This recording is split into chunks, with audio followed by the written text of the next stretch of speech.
زيارة ملكية مباركة لتركيا. الرشيدية 24. الشاعر الملك بالقيد عبد الرحمن أرفود. باليمن والبركات على البلدين والخير المشترك.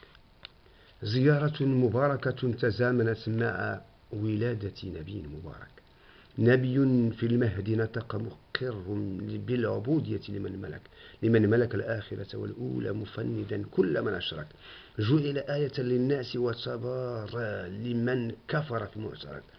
ويوم القيامة يتبرأ ممن اتخذه إلها ويبشر بجدك. فطوبى فطوبى لأرض تبركت بزيارتك ومن برفقتك. قائدان عظيمان يسلكان بشعبيهما أسلم مسلك، يقودان أمتيهما نحو مجد وسؤدد قلما يدرك.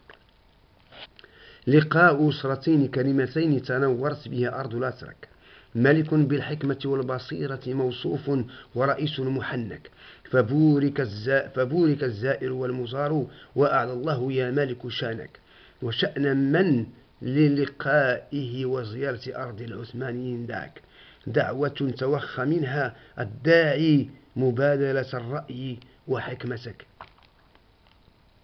مجد عريق تتسم به الأمتين وتاريخ لا يمتلك، يكفيك فخرا أينما أحللت تشتاق القلوب لرؤيتك.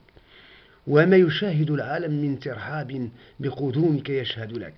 فسر على الدرب عين الله ترعاك ومن معك، بارك الله في إقامتك وفي ضعنك وأفلح مآلك.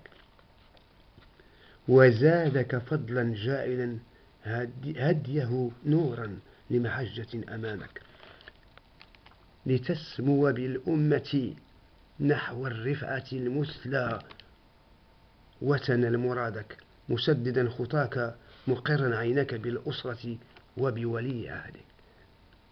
بالقيد عبد الرحمن، شاعر الملك محمد السادس بالقيد عبد الرحمن أرفود.